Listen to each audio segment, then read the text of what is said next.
kind of stereo you got in that blue piece of shit? Well, my father's stereo is a Bose. Your father's stereo blows? That's too bad. That's not what I said! Where's the box? Does it come with directions?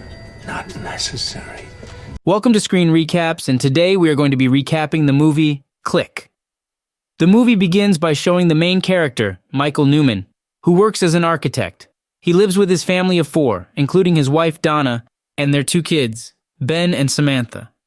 Michael's strict boss, John Amer, makes him work more than he should, causing Michael to neglect his family at times. But Michael still enjoys the little moments he spends with his children, like watching Dragon Tales with them before work.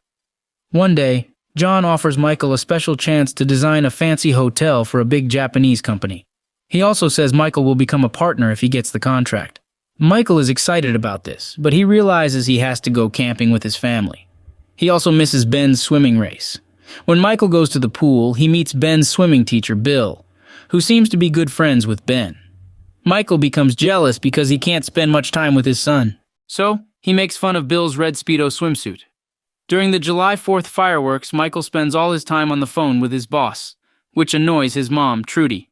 She says Michael will get sick if he keeps working too much and eating junk food. While Michael is on the phone, his dad, Ted, entertains the kids with a magic trick using a coin. Ben and Samantha ask how he did it, but Ted says a magician never tells their secrets. He adds that even big boy Michael hasn't figured it out. Later, Kate, who used to work in sales, comes downstairs wearing a Pocahontas costume that was popular with young teenagers. Michael and Donna argue when he asks to postpone the camping trip. He calms her down and starts researching his project by watching a documentary about Asian architecture. But he accidentally hurts himself by mixing up Ben's remote control with the TV remote. Tired of this, Michael goes to the store to buy a universal remote control. Michael goes into the retail store, Bed Bath & Beyond. He searches everywhere for the remote but doesn't find one. A tired Michael then falls on a bed. When he turns around, he sees a section of the store called Beyond. Inside, he meets a mysterious man named Morty. Michael explains his situation to Morty, who takes him to a big warehouse called Way Beyond. Morty gives Michael a strange-looking remote and offers it for free. Morty says the remote will program itself when Michael presses the buttons.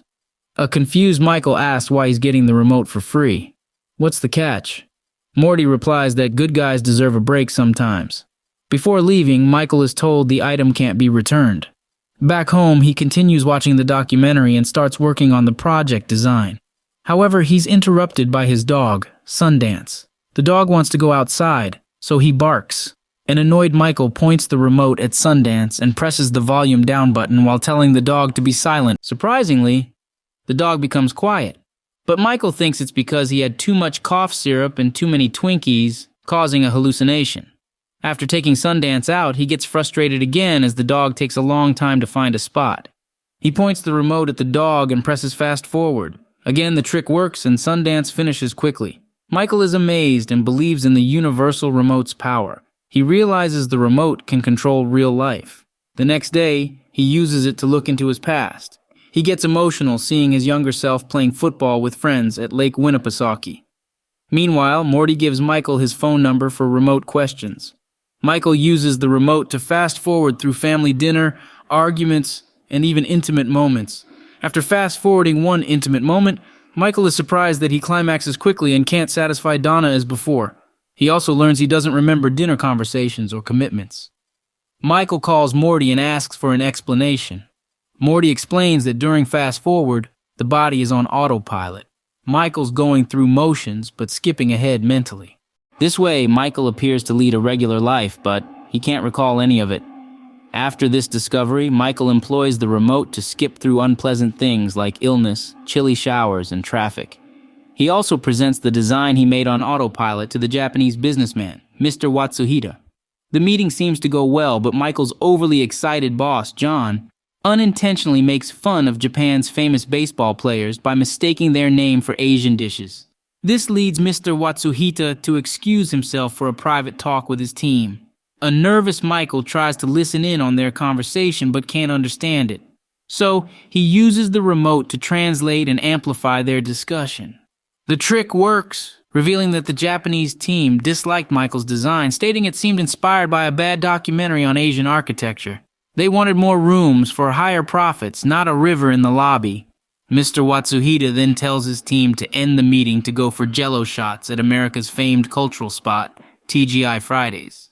However, when Mr. Watsuhita approaches Michael, he leverages the overheard conversation to win him over. Michael tears up his own unsuccessful design and offers to create a new one with more rooms for increased profits. He also suggests they leave for TGI Fridays for jello shots. A pleased Mr. Watsuhita ultimately awards the contract to Michael's company. Later at home, a very happy Michael buys gifts for his wife and kids. When Donna asks why he's so joyful, he reveals that John has made him a partner. Donna jumps for joy.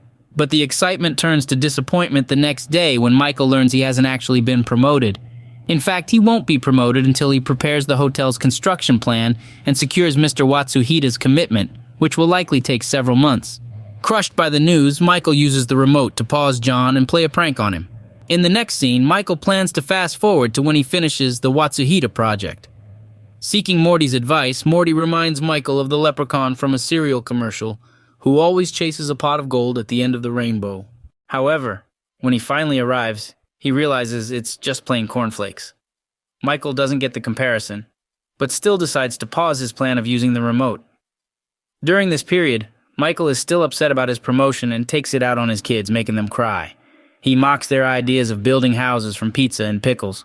He then argues with Donna. Later, he realizes his mistake and feels frustrated with himself. To fix things, he decides to use the remote again to skip forward to his promotion party. He discovers that it took John a whole year to promote him. Meanwhile, Donna and Michael's relationship suffered, and they even started marriage counseling. Ben and Samantha have grown up and now watch CSI instead of the Dragon Tales cartoon. He also learns that Sundance, his dog, has passed away.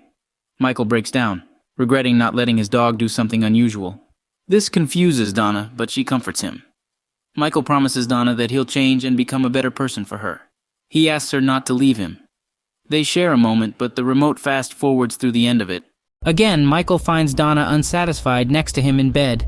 He's puzzled by the remote automatically skipping time without him pressing anything. He contacts Morty, who explains that the remote now uses its memory to follow Michael's preferences. It's similar to Google, but ahead of its time. By skipping an entire year, Michael skipped a lot of experiences, including intimacy. Now, whenever he tries to be intimate, or is in situations like showering, driving, arguing, or being sick, the remote fast forwards on its own. Hearing this, Michael regrets using the remote and gives it back to Morty. However, it reappears in his hand. He tries multiple times to get rid of it, but it keeps coming back. The next day, he bikes to the office without showering to prevent the remote from fast-forwarding time. There, John talks about retiring and traveling to Morocco, which would make Michael the new head of the international division. Michael is surprised by this promotion. John praises Michael for his successful work on all his projects. John also mentions that he wouldn't be surprised if one day Michael becomes their company's CEO. Suddenly, Michael is fast-forwarded 10 years into the future, where he has become the CEO and is very wealthy but also extremely overweight. He hurries home to find that Ben and Samantha have grown into teenagers. Ben has become overweight like himself, while Samantha has started dating someone. He also learns that Donna has divorced him and is dating Ben's swimming instructor, Bill. Angry about their relationship, Michael confronts Bill. An argument ensues, and the family dog jumps on Michael, causing him to hit his head on the wall and lose consciousness. After 6 long years, Michael finally wakes up. Donna is there, and she reveals that during his coma, a CAT scan discovered cancer in his body, leading to years of treatment. After beating cancer, he had a heart attack. However, Michael is no longer obese due to having undergone liposuction for his health. Later at the firm, he meets Ben, now an adult, who has surprisingly lost a significant amount of weight by working out with Donna's husband, Bill. Michael suggests taking Ben, Samantha, and their grandparents out for ice cream. However, Ben informs Michael that Grandpa Ted has passed away. This devastates Michael, and he visits Ted's grave in tears. Michael then uses the remote to relive the last time he saw his father. He sees that Ted visited his office and invited Michael and Ben to dinner, but an autopilot. Michael rejected the offer without paying attention. Ted insisted and offered to show Michael his favorite childhood coin trick. An irritated Michael shouted at his father, revealing that he already knew the trick's secret. Ted apologized and left with tears in his eyes. Michael feels immense shame and guilt. Morty appears and apologizes for taking his father away, confessing that he is the angel of death. This revelation angers Michael, and he attacks Morty. However, Morty disappears and reappears behind him. Scared, Michael asks the remote to take him to a better place, and he's fast-forwarded several more years into the future, to Ben's wedding. At the wedding, Michael is thrilled to see his mother and gives her a warm hug. He also meets a grown-up Samantha. Donna suggests dancing with Michael when their old song plays, lifting the mood a bit. However, Michael's happiness fades when he hears Samantha call Bill Dad. Overwhelmed by the feeling of being replaced, he suffers a heart attack. As a father himself, he wakes up in the hospital that night with Ben and Samantha by his side. Just before the nurse escorts Ben and Samantha out, Michael learns that Ben is canceling his honeymoon due to a business deal. Concerned that Ben might repeat his own mistakes, Michael gathers his remaining strength to follow them outside the hospital. Unfortunately, his body gives out, and he collapses with his family around him. In a soft voice, he advises Ben to prioritize family and apologizes to Samantha for not being there for her. Michael then tells Donna that he'll always love her and passes away. Suddenly, Michael awakens back at Bed Bath & Beyond. He's overwhelmed with happiness when he realizes it was all a dream. Outside, he's surprised to see his old ordinary car. When he gets home, he embraces his family and promises to spend more time with them. He finds the remote on the counter along with a note from Morty saying he's been given a second chance because good people deserve a break. Morty hopes Michael will make the right choices this time.